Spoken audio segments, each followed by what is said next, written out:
On today's show, guest friend of the pod, Nick DePaula from ESPN. We got to talk about shoes. We got to talk about Nico. Got all kinds of things to talk about, Isaac. Luka Doncic, Jordan Brand. There's one guy you got to talk to about all this stuff, and it's Nick DePaula. And we'll talk about it today's Locked On Mavs. It's the Locked On Podcast Network, your team every day. I'm Luka Doncic, and this is Locked On Mavericks podcast. Hey, Dallas Mavericks are NBA champions. Bang! Bang! It's good! And the Mavericks have won the game! If you don't believe, you shouldn't be here.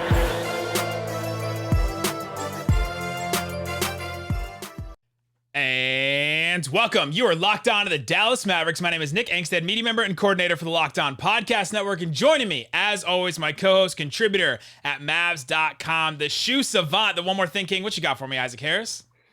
Well, you guys know I love shoes. And there's one of my favorite Twitter follows is Nick DePaula, ESPN Boardroom feature writer at ESPN. He covers all the contract details with shoes and players. He hosts a show on Boardroom, the sneaker game, which the Steph Curry interview is absolutely amazing. Nick, thanks for joining the show first off, but how's life been? What you been up to in Portland? Portland's been all right. We had the hottest day ever last weekend, so that was interesting. But, you know, obviously it's the NBA Finals right now, and anytime it's playoff window, it's an awesome time if you're into basketball. So it's been cool just kind of seeing what everybody's been wearing lately and then looking ahead to the Olympics. Are you pretty much like beat writer for PJ Tucker? Is that obviously PJ's always wearing cool stuff, so that's right up my wheelhouse. I always joke when I wrote the story about the color rules being lifted, I think 3 seasons ago now, the first thing I thought of was, damn, I got to pay attention to what PJ wears on a Tuesday in Minnesota now. You know, so it went from marquee games and certain moments like Christmas to being a nightly thing, which is definitely fun. That's cool. Obviously, we'll get into Luka Doncic. We'll talk about Nico Harrison. You wrote a good article on Boardroom about that. I thought that was pretty interesting, just entailing everything about him. Today's episode is brought to you by Michelob Ultra. 2.6 carbs, 95 calories. It's only worth it if you enjoy it. And stay tuned for our integrated Ultra moment of the week. You will not believe it. Coming up later in the episode. First, Nick, let's talk about Luka. Where are we at with a Luka signature shoe? I mean, for some of us maybe that don't understand this shoe game and that some people have, you know, PEs, we have signature shoes. Like what kind of a big deal is a signature shoe for Luka, and then how far off are we to get something like that?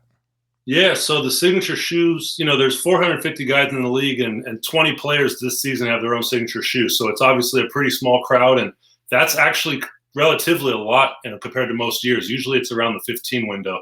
I think the big thing to keep in mind is Jordan Brand of all brands has been pretty selective in who gets a signature shoe over the years.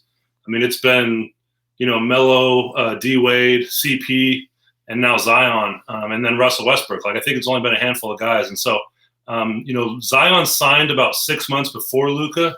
Obviously, the hype that Zion had coming into the draft, every brand was offering him a signature shoe as part of that. So that was something they committed to. And the process is about 1.5 years usually. So for a Luka to get a signature shoe, if he were, you know, it's probably still at least 1 year away just because of the timeline. So I think, you know, he kind of that first year made his mark and everybody, you know, knew he was going to be an impactful player. And then that very next fall, his shoe deal was actually up after his rookie year and he switched over to Jordan Brand. But if you go look at the timeline, it's, you know, maybe we're still at least 1 year away, I would say, if they do decide to give him a shoe. Why does it take 1.5 years? Like, is it just designing the shoe and like actually putting it in production, or is there stuff behind the scenes even before that? Yeah, it almost goes in like 3 stages. So maybe like 6 to 8 months to get the design actually down of what the look is going to be. Obviously, the athlete's heavily involved, gives their feedback along the way. Sometimes guys, you know, have one idea and then the designer comes back and they knock it out. Sometimes samples come back and everybody hates it and then they start over again. So that process can be anywhere from like 6 to 8 months to just get the design down.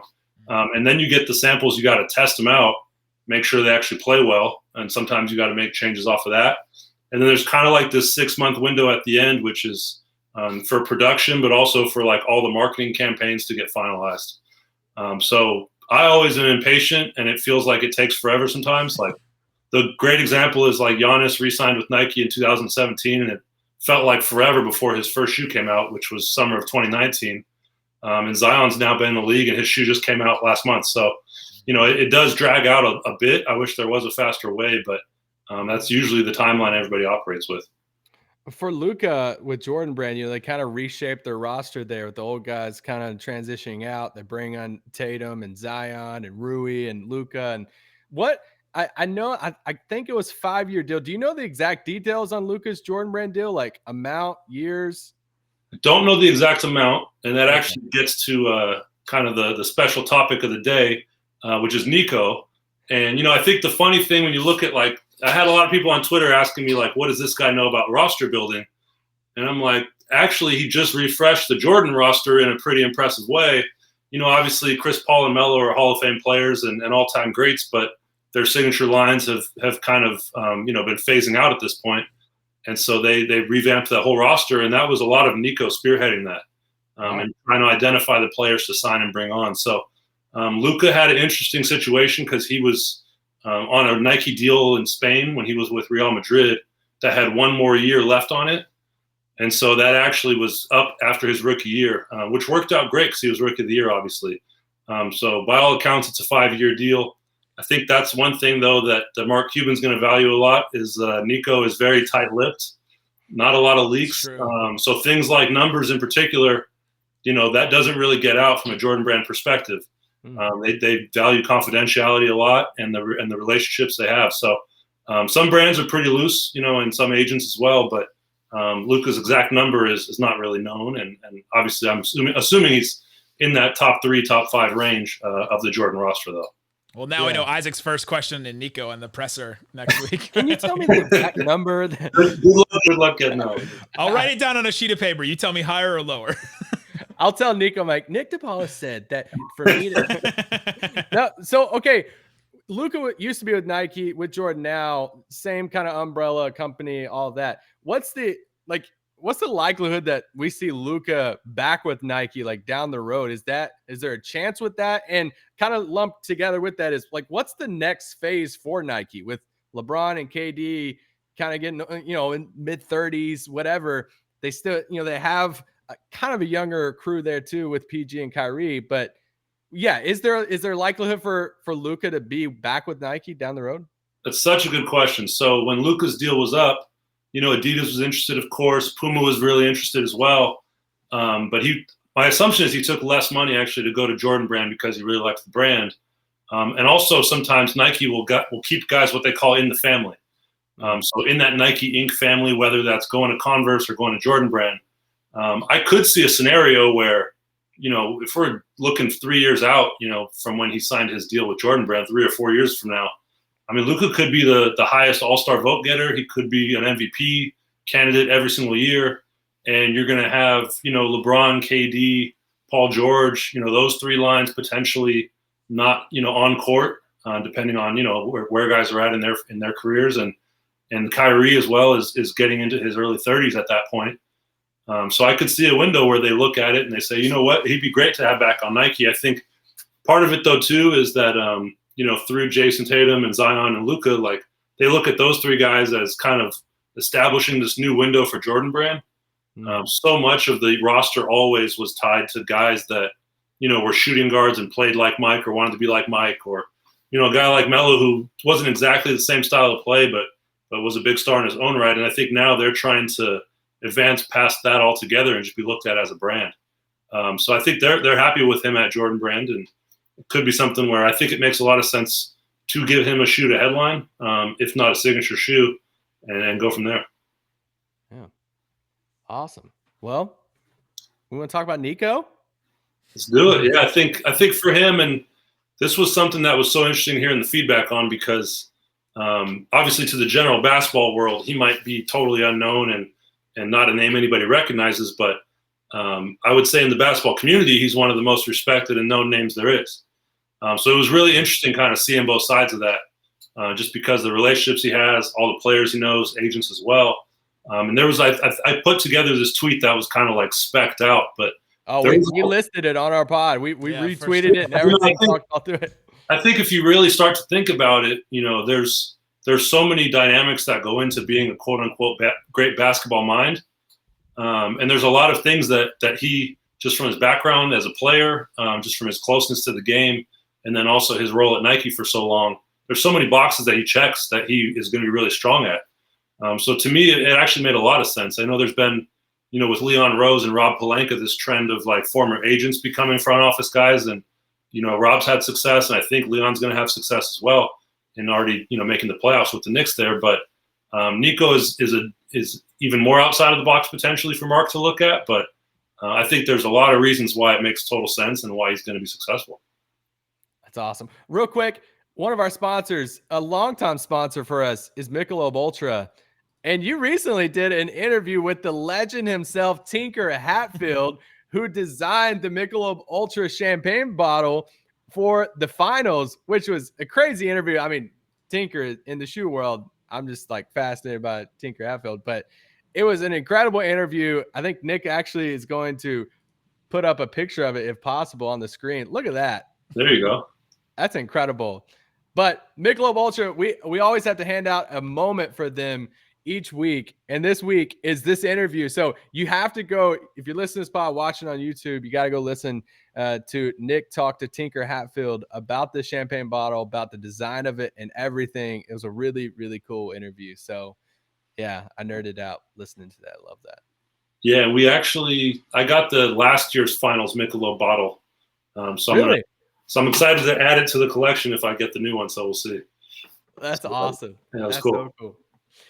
Okay, so can you tell us like what was so like Nico's job at Nike? Can you just put it in like regular terms of like what did he actually do? What was the regional rep? Explain like what his job was at Nike. Yeah, so when he started out, which I believe was in the spring of 2002, he was what's called a regional rep, which I've always joked sounds like the coolest job ever. Basically, got to go to all the games and talk to the players and make sure that they're cool with the shoes they're wearing, make sure they're kind of familiar with all the campaigns going on, that they know the technologies and just, other stuff whether it's doing, at that time, maybe you're doing some photo shoots for East Bay Magazine or Finish Line or, Slam Magazine, stuff like that. So obviously more of a print media era at that time. But regional rep, there's pretty much, I think, anywhere from 40 to 50 any given season. There's guys that man the West region. There's guys that do the Midwest, like Nico was at the time with the Spurs specifically. He worked with Tim Duncan, Manu, and Tony Parker. And then the following year was when Tim Duncan actually signed with Adidas and left. And then that's when Nike signed Kobe. And so then he went from managing the Spurs guys to then dealing directly with Kobe and basically worked with Kobe throughout his entire rest of his career. So I think the big misconception is that like Nico's like a shoe marketing guy or something like that, and that's not at all what his role was. Shoe salesman. Yeah, like Nate Jones had a funny tweet about like they're not hiring some shoe salesman, Yeah, right.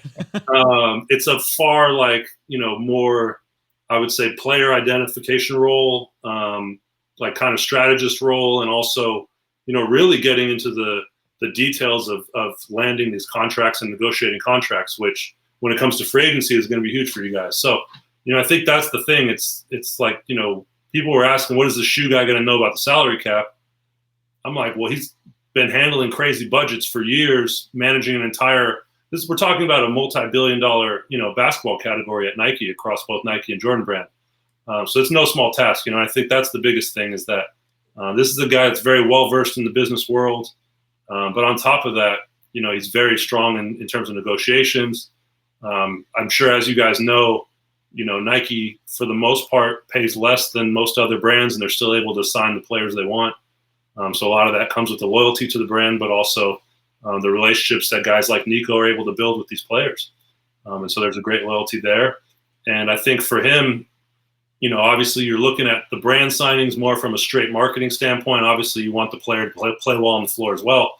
And so now his eye and his perspective probably changes to more of the basketball fit that him and Jason Kidd will decide fits best with the roster. But I think for a lot of the similarities of identifying guys, signing contracts, landing guys, and building out a roster, I think there's a lot of things that are going to translate directly over. And I think in the article I kind of joked, like, he was basically the GM of Nike basketball, if you want to look at it from that perspective. for the last 10 years. So I think that's probably the best way to look at it. Salary cap's a little different over at Nike than it is in the NBA. You're surprised. Like, they got limits on stuff. There's all these different interesting clauses on stuff. I always joke there's actually restricted free agency in sneaker deals too. So in the NBA, if you sign an offer sheet, you get 3 days to match for a team, and in the sneaker world, you get 10 business days to match. If Luka would have signed with Puma, Nike would have had 10 days to match. So would he have to match it then, or would it just be like another offer? No. So there's great examples where, I actually was going to bring this up, and I think it's an interesting. I don't want to start anything, but it is an interesting dynamic to explore. But like a great example was Odell Beckham signed an offer sheet with Adidas, and Nike waited till like 4:52 on the last business day and matched it. Wow. And so there's scenarios like that come up all the time. Probably the most infamous non-match is Steph Curry when he signed with Under Armour, and then Nike decided not to use the match clause and let him go. But then in the case, I think this is something that's interesting just because I was just trying to connect all the dots of obviously, Nico's time at Nike and maybe how that translates. And another European guy who had a carryover deal 1 year left with Nike after his rookie year and then became a shoe free agent was Kristaps. And he got a 7-year offer sheet from Adidas, and Nike declined to match. So that was an example where maybe that was a marketing fit thing, but, Nike decided not to match on that, let him go to Adidas. So, they do kind of have some – I thought that was kind of an interesting connecting of the dots between, Nico's past role and obviously Kristaps too, but, for whatever reason. But yeah, there's a lot of things in terms of clauses that I don't really doubt his ability to just pick up and run with the salary cap nuances and be good from there. And obviously there's assistant GMs and other guys in the office that'll be cap gurus in that sense. I can see the headline now on Moneyball or Smoking Cuban. That's not what I'm trying to say. Nico Harrison hates Kristaps Porzingis, didn't match his deal. Nick DePaula is. No, I was just thinking of like what were all the Mavs related elements, and obviously, right. Jason Kidd was a guy who had a signature shoe at Nike, and they have a connection there. And there's a great photo of Kobe and Nico at the Olympics. I think they're watching beach volleyball or something, and Jay Kidd's right there in the picture with them. So. It's something where Nico and Jay Kidd have known each other for a long time, and they'll be able to develop that relationship as they go forward too. Yeah. So, okay. So he looked at Porzingis like, hey, you're not worthy of matching in Nike. And I was just making sure that. That's not what I'm saying. I'm just kidding. I will say Adidas, and KP was on the Knicks at the time, had a great rookie year, and Adidas with the European angle. The offer was incredible. So, they've really valued him and are excited about him still, of course. So. I think it was one of those things where you kind of look at the totem pole at Nike and, to go back to your earlier question too, it's like you got 68% of the league wearing Nike. If you match on a guy that you're not going to give a signature shoe and, for a lot of money, it's maybe a tough thing to justify potentially, so I think that was part of it. And they had just signed Ben Simmons and re-signing Giannis. There you go. Nice find. So yeah, you got CP in there, LeBron as well. And Nico, I think that's probably the funniest thing about Nico is there's probably like 7 photos of him online. Really, like there wasn't a lot. Like I was kind of seeing the same photos over and over again, and he's always really like been one of those guys that just works hard and is behind the scenes and gets his job done, and he's straight. So I think that's something that was kind of funny to see because he's never really been like a public facing guy, and he doesn't do a lot of interviews and. So I'll be curious to see how that part of the job, how he handles that as well. Yeah, I thought Who's this guy with a digital camera that just has no idea who any of these people are. Probably. I was fascinated by that in your piece on Boardroom of just how tight-lipped he is and how he already. I mean, that's Mark Cuban values that so much, and just how he doesn't do a lot of interviews or he hasn't in the past, and just all of that. I thought that was fascinating on his part. You also mentioned the Steph Curry thing. And you talk about that in the piece. You briefly mentioned a little bit ago. Can you clear up the Steph Curry Nike thing? Because as soon as they hired Nico Harrison, there was a batch of Mavs fans who were like, oh, he was the guy who messed up his name and all of that. Can you clear up that story? Yeah, so obviously that was a big story when it came out. Ethan Strauss wrote it at ESPN at the time and now at The Athletic. But, I think that was one of those stories where it's a great what if. If Nike would have kept him, He was having ankle issues before that. They weren't necessarily going to give him a signature shoe. So it's hard to say, you know, what would have really happened. I interviewed Steph for the Boardroom, like you mentioned, and his dad had said the same thing in the story, but he said the same thing in the interview, which was like, you know, once they mispronounced his name and, you know, KD's name was on the slide, he was just kind of like mentally checked out a little bit. And it's more of a respect thing at that point. But by all accounts, it was not Nico that mispronounced his name, and he had a relationship with Stephen at that point as well. So, you know, it was I haven't gotten the name of who else was in that meeting, and obviously whoever that person is doesn't want to, you know, raise their hand, obviously. Yeah. But yeah, that's always been the way it was framed to me. Was that, you know, Nico was the director of Nike basketball sports marketing at the time, and basically like was orchestrating and running the meeting. But and all of those meetings, you're going to have, you know, 2 or 3 other reps in there, possibly someone from the marketing team, sometimes even the footwear team, going through future plans. So apparently there was some room for error in the day, and they messed it up a little bit. But you know, for the high majority, I would say they've had Nike's had some good successes on the shoe side too. So I think it's a what if they wish they could have back, but things have worked out too for both sides. Coming up, I want to get into Nico's relationships with players outside of Nike guys. It seems like a lot of Mavs fans have just kind of said, oh, well, this is a Nike guy, so that's the only players that Nico knows. We'll get into that a little bit. But before we do, we want to talk about rockauto.com. This episode is brought to you by rockauto.com. With the ever-increasing number of makes and models, it's impossible to find every single part that you need at a local chain store. You have to go there. They have to have the exact part. They have to go behind the counter, see if they can find it, and then eventually they'll just order it on their computer, and then it'll ship to that store. You have to go pick it up. You might as well just get it at rockauto.com. Ship it right to your house. Save time and money. Why would you want to spend 30, 50, 100% more for the same parts from a chain store or a dealership? For example, if you have a Honda Odyssey out there, if you're driving around, got a Honda Odyssey, fuel pump, $353 from a chain store. You can get it at rockauto.com for $216. Prices are always reliably low, not just for that part, but for every single one of them. Go to rockauto.com right now. See all the parts available for your car or truck right locked on in their How Did You Hear About Us box, so they know that we sent you. Amazing selection, reliably low prices, all the parts your car will ever need. rockauto.com.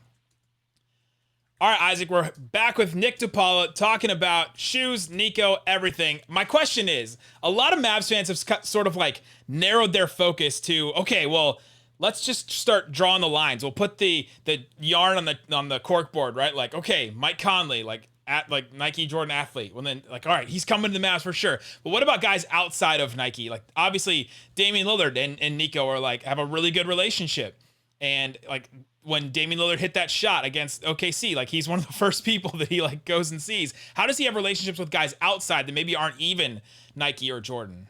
Yeah, I think that's part of that position. I mean, there's guys at Under Armour, guys at Adidas that have great relationships with guys all over the league as well. You got to think it's a small community first off. So, you know, if a guy, let's say, I'm trying to think, so let's say like Giannis, who has a signature shoe. Well, that's a bad example because the whole team wears Nike, but you know, if you have a team where you got a signature guy, you're going to see that rep all the time. You might go out to dinner with him as a group after the games. You know, there's times where you're just away from the basketball court, you know, whether it's at the hotel, in the lobby. So you're running into these guys all the time. I think a big piece, too, is just the FaceTime. So, you know, Nico had these kind of second-row seats at the Blazer games, literally every game the last, 12 years I've been going to games, at least, you know. And so he's just always kind of visible at the games and interacting with guys. And, you know, I think it's always just a matter of, you know, building that basketball relationship and not so much thinking like, oh, your shoe deal's coming up in 3 years, I'm going to try to sign you. Like, you know, it's more about just talking and developing a relationship. So I wouldn't really put too much stock into like, is he going to sign all the guys that are with Nike currently, or if there's like a free agent that maybe he had signed at Jordan Brand. I think he's going to obviously look at every deal that comes across as its own case-by-case basis and what the best move for the Mavericks is. One of the best like conspiracy theory, like far out things I've heard people say is, well, why doesn't Nico just go to some of these free agents and say, hey, I can get you a shoe deal and you also come to and sign with the Mavericks, right? Like circumventing the cap, I guess. Yeah, I mean, I would say since obviously all the rumors of LeBron going to the Knicks, which of course never happened. You know, it's always funny, like, I think how much people think the brands are actually involved in deciding the teams. I would say, you know, somebody at the brand always joked, like, our biggest thing is, are they going to win or not? who don't even really care about the market. It's like, can they be competitive and win? So that's the priority over the market nowadays. I mean, you've had guys in, Cleveland, Milwaukee, Oklahoma City be superstars. So that piece of it is kind of less and less of an importance versus just the team structure and winning. And in terms of circumventing the cap stuff, like, you can't. It's one of those things where, like, you can't just give a guy a crazy market deal, or I should say crazy out of market deal, or something that's like way out, because then that's going to impact all the other deals you got to do potentially. And there's obviously a lot of factors and a lot of people you got to deal with. So I've always thought that stuff was kind of great for fans to theorize and speculate and have their conspiracies on, but I could tell you it never really happened. So it's not as fun of an answer, obviously, but yeah, I wouldn't really put much into that. Well, as soon as Kawhi comes to the Mavs and then he signs with Nike like a year later, I'm going to come back to this conversation. Yeah, and, obviously Kawhi has an ability to opt out here, so who knows what's going to happen. But but he was with Jordan and then left to New Balance. So so he knows Nico. And then so that's one of those things too. It's like, even though that happened, I wouldn't put any stock into it because Nick, I don't think that's going to be a factor either. But it's funny because it kind of goes both ways, where you've got guys that people are speculating. I've seen a lot of names where people are speculating just because they're a Nike or Jordan guy, and then you got guys that left Jordan brand that are going to be free agents that would be great fits too, and I don't think that'll come into play at all. So it kind of goes both ways. So what's the talk around brands and just the shoe world right now with Nico making this move? I mean, is the conversation right now like, hey man, this is really going to work? Like, this is an awesome move for the Mavericks. This is awesome move for the league. Are they looking at it saying, man, he has so many relationships and this is your chance to like really get Mavs fans excited right here? It's saying, yeah, he has all these relationships that we really could see him land like a bigger name or a bigger free agent sometime in the next, few years because of all these relationships. Yeah, I think I would say everybody in the basketball community was super excited for his opportunity. First of all, just man-to-man standpoint, he's been at Nike for a long time, and I think that's the thing that maybe fans didn't know too. It's like there's at least 3 teams that pursued him in the last couple of years as well. So it's not like this just came out of thin air. People have been trying to hire him in the front office because of how respected and knowledgeable he is about the game. So it wasn't something that just happened, out of nowhere overnight. So that was kind of the first piece. I think everybody was excited for him. Going back to another Nate Jones tweet, he had a great tweet in terms of, I don't know if it's going to work and be hugely successful, but I think it will because of all these reasons of his personality and his work ethic. And so I think, it's one of those things where you got to wait and see. But when you look at what the Mavs have built in terms of having a foundational piece in Luka, having a way that they play, I'm hopeful they could re-sign Tim Hardaway, who I really like. And I feel like was a great, people thought of him as a throw-in with the Porzingis trade, and he's a great role player to me and a great shooter as well. So, and then you look ahead to the cap space they have, and he's got a lot of things at his disposal, of course, with Mark's resources as well, to be really well supported to have success. I think it's not like he's going to a team that doesn't, have any of their picks for a long time and is in a tough spot and is in the rebuilding mode. Which is maybe what somebody would have assumed for somebody to roll the dice on an outside the box hire like this. It's not like he's going to the Kings. I mean, man, I love my Kings, and that I always come on. I always joke that you got Bagley though. I mean, I've been saying they're 2 years around the corner for probably about 12 years now. But it's one of those things where you could go to some teams that don't want to go into the luxury tax, or some teams that haven't drafted well, or some teams that don't have a foundational young piece. And he's coming into a mix that's going to have kind of all the above and be really supported. So I would say everybody in the basketball community on the sneaker side is super excited. When you look at the Mavs cap space, they got some wiggle room here this summer, and then Luka's extension will kick in, which it sounds like he'll sign very quickly. So you should be smooth from there. We all hope. So he was obviously Kobe. He was really close with Kobe.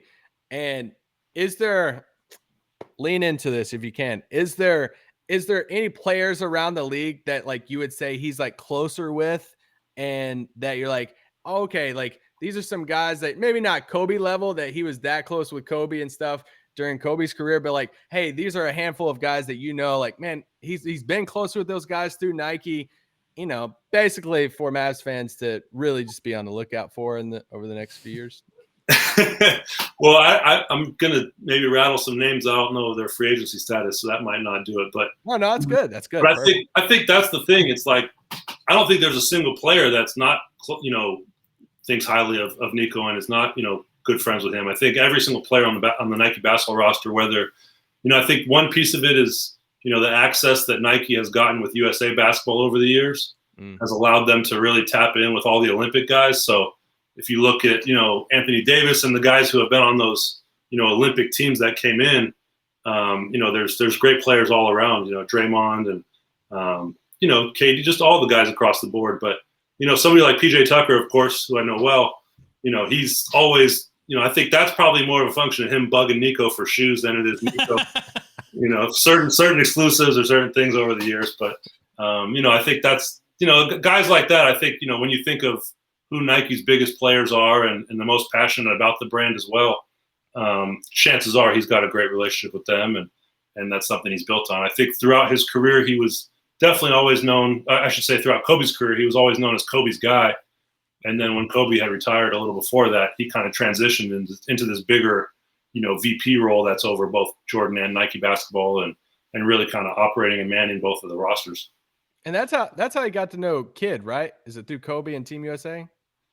Yeah, I mean, there's that 2008 Beijing team. I would say, that team in particular, a lot of people look at as the impetus for the Heat team that teamed up. But I would say all the guys got really close on that trip, and it was kind of a different pride of being on that team, of course, at that time. But they knew each other from before that too, just with JB and even on the Nets, and then later in Dallas in the 2011 run later on getting that title. But yeah, they've been close for a long time. It's funny because that 2008 team, I don't know if you guys remember this timeline, but J Kidd actually stayed an extra day, and Nike folks weren't sure why. And the next thing he knew, he had a press conference with Peak, and that was when he had signed with Peak for like 3 years. So he actually left Nike right after that, signed with Peak, and then went back to Nike for kind of the close of his career when he was, I believe, on the Mavs and then the Knicks as well there. So, he kind of wrapped it up there. But yeah, so that was kind of a funny timeline for J Kidd's kind of sneaker career. Because like, where's Jason? Why is he on the plane? Like, what? Yeah, I forget the exact offer, but it was basically like 4 or 5 times what Nike was offering at the time. So he was like, wow, whatever, let's do it. But sure, I think that was tough because he was always a Nike signature guy. He's one of my favorite players as a player, but also with the Zoom Flight 95 as a shoe is one of my all-time favorite shoes. So now he's back with Nike, and there you go with some Peaks here. He went with this. This is what he went with. I guess the money really talked. That was kind of. Shaq had signed with Shaq did a partnership deal with Li Ning. Damon Jones was actually the first player to sign with Li Ning. And then Baron Davis had signed with Li Ning as well right around that window. And then I believe Shane Battier was the only other Peak athlete who had 9 signature shoes with Peak, and it's like wildly famous in China for that. As he was doing summer tours and stuff. And Shane's just a great personality. But yeah, Jay was with Peak, I think, for 3, if not 4 years, and had a few signature shoes with them, and then went back to Nike for the last chapter. But yeah, you got the full zoom in there. But yeah, I believe 2011 when he won the title, he was wearing Peaks and not Nikes. So I think it's one of those funny things looking back because everybody associates him with Nike probably, but that window was with Peak. What's your favorite signature shoe right now in the league? Man, I gotta say, man, the Kyrie line's been really good. They do a nice job with the performance of it, but also obviously the kind of the storytelling and the themes and the colorways. So that my top 3 is probably Kyrie 7. The Curry 8 was like a really good bounce back model for Steph, and like I don't know if you guys seen that shoe in person, but the flow technology they got is like pretty crazy and innovative for them. Coming off of some foams to just now all of a sudden what that kind of material does, and then. I like the KD 14s. I don't know if you guys seen those, but the strap is I'm going to mispronounce this, but it's the shape of I think it's called a scythe, which is like the Grim Reaper's tool. Yeah. So it's kind of leaning into it. Is it thin? Yeah. So it's cool because like that whole Slim Reaper thing back in the day, he didn't really seem to like it, and now he's kind of leaning into it. So I just thought from a graphic and like kind of visual standpoint, that's kind of a cool piece to it. Yeah, you can kind of see, There was a really funny Photoshop somebody put together where it's like him holding a scythe in like the background of a photo. But yeah, that kind of the way that it kind of curls off on the strap is a kind of cool detail. And then if you guys have ever worn the Nike Presto, one of the all-time comfortable shoes, there's some that midfoot cage on that shoe is kind of inspired by those two. So those are probably my top three. And we'll see what comes out down the road here. But it's kind of cool because there's, like I was saying, 20 guys with a signature shoe. Trae Young's been wearing his shoe early in the playoffs, and that thing will come out in the fall. You've got a lot of guys like Jimmy Butler's going to have a signature shoe in the fall with Li Ning, and then Zion's just started with Jordan. So I always like when there's new stuff coming out, new models and a new series starting, and seeing what guys kind of carve out and how it goes from there. If you're going to play basketball tomorrow, what's the one shoe? You can only take one shoe to play in. So it's not a signature shoe, but I've been playing in that GT cut. Okay. Which, this is not a Sacramento Kings plug, but De'Aaron Fox is the headliner for the NBA, and then Sabrina's the headliner for not an Oregon plug either. Those are my two teams, but Sabrina's the WNBA headliner for that shoe. But that thing is incredible. It's a monster. I was joking they should have just called it the Kobe 12, and I think people would probably look at it a little differently. Yeah. Performance-wise, man, it's a beast. It's got like full-length Zoom Air, and the traction's crazy. The support's really good. So I was really impressed with those. I just started playing pickup ball, I think 2 or 3 times the last week, which was the first time. Or I only played like 3 times the last 14 months, just with everything going on and all the gyms closed out here. So I'm pretty washed up and just getting back into playing finally. But for my level of speed, which isn't a lot, that GT cut is perfect. So it's been a hell of a shoe. Well, man, I really appreciate you doing this. Guys, if you are all about the shoe world and you want any of the details, you're literally like the one man in the game that like I trust with all of the stuff. You give all the details, do all the videos, and I love all of that whole world. So that's why, yeah, you're one of the best in the business. So appreciate everything you do, man. I appreciate that. And then I was curious just to pick your guys' brain too. Like, what are and this doesn't have to be for the sneaker conspiracy angle of it, but who are the free agents that you guys are kind of most excited to target this summer? And I'm just curious because I want to kind of not judge Nico down the road, but I'm just like curious what the fans and what everybody's thinking versus like what ends up happening down the road with his first summer here. Yeah, for us, we're in this like spot to where can we get a vet? Like this is what we've been wanting for a while. It's like a vet that's in the rotation. Can we get a Kyle Lowry? Can we get a Mike Conley?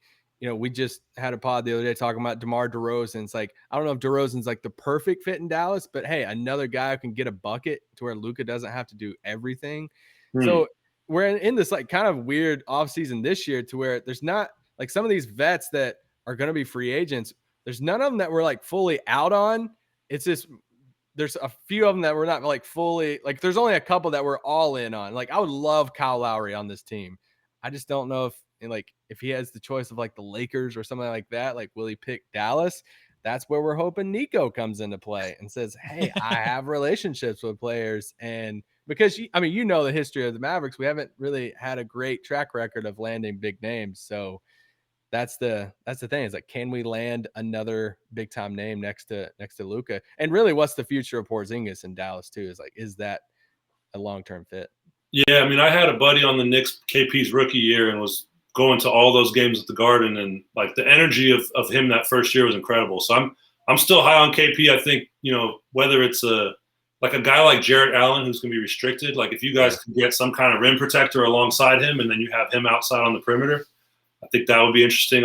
It's been interesting hearing you talk about Conley and now Lowry, because I almost look at Luka as the ball handler and primary, guy setting up the offense as well. So I wasn't even thinking in terms of point guards, but I will say there was a lot of players right away who were both excited for Nico and also saying like, man, maybe that would be a great destination because not only do you guys have cap space, but everybody around the league, really appreciates the way Luka plays and his ability to hit big shots down the stretch. And I would say that the team is something that, guys are talking about in terms of a target. So I wouldn't be, I know historically it wasn't necessarily like a quote unquote free agent destination, but anytime your team is showing glimpses of a foundational guy and obviously has a means to pay, then maybe that's something all of a sudden that works out and people are really looking at. So, I gotta check through all the bird rights dynamics of like who you could sign with still being able to bring back Tim Hardaway, because I consider him a great piece for the team, and hopefully you guys can keep him. But I'm pretty hopeful that Nico's gonna be able to pull something off here, and that they'll be able to make a couple of signings that you guys are happy with. Well, you talking about the relationships, that's like that's the thing of, them hiring Nico, them hiring Jason Kidd. You're probably not hiring Jason Kidd because of his amazing like coaching, record. So it's these relationships that these players have with Jason Kidd, have with Nico Harrison. It's like this kind of new regime in Dallas now, where Cuban's really putting a focus on, hey, let's get some guys in here that have relationships across the league. And I think that's the biggest thing that we're excited about as Mavs fans. Like, all right, cool. Like, we have some people now that maybe players across the league will want to, because of those relationships, will want to come to Dallas. So it's awesome having this conversation with you, talking about how much Nico is respected across the league, how many players and people love Nico. That's really encouraging, I think, for a lot of Mavs fans who listen to this podcast to hear. Yeah, and I won't say the exact names, but like it's something people are talking about already. I mean, right away that weekend, once Nico got hired, I think the team didn't officially announce it till maybe that Monday or Tuesday, but pretty much the Friday before, it was kind of known that it was going to be a wrap and a done deal. So that was like the immediate conversation going on. And then as somebody that was like, a childhood favorite player of mine with Jason Kidd, it was interesting seeing like the Nets and Bucks. I'm on the same page. Like, I didn't necessarily like quantify those as like great coaching jobs necessarily. But then when you talk to people, like Giannis really speaks highly of him, and everybody around the Bucks. He was incredibly highly recommended by the Lakers. You had guys like Dame who wanted him in Portland. So I think, when you talk to players and people involved in the game, they really, think highly of Jay and the work he's done with the Lakers these last couple of years. So I think it's going to be a good opportunity for him to maybe flip that narrative a little bit, because I think there's probably, a window where people were down on him just from a coaching standpoint. And I think he's maybe turned that around. So we'll see. So are we going to see you in the front office at any point, or? I don't know, man. I've always been intrigued by the agent world, because just doing all these deals is like just intriguing to me, just the way it's all structured. I never really wanted to work for a brand because I like to be neutral, and I like to just follow, all the brands that have everything going on and all the players with every brand. But I do think that side of it would be interesting down the road, maybe. And it's cool to see how you've got agents, you've got sneaker executives, and kind of this new formula a little bit for what's coming into the front offices of these teams. And, a lot of those teams that have taken these outside the box hires have had success with it. So we'll see. There he is, Nick DePaula, the sneaker game on the Boardroom. You can go actually read one of his articles. We'll post it with the podcast, the Boardroom. Nico Harrison, who is the Nike executive who just became the Mavs GM. He kind of told us, but you can go read the rest of it there. Nick DePaula, thanks so much for joining us. All right. Appreciate it, guys. Thanks so much for listening to Locked On Mavs. Peace out. Boom.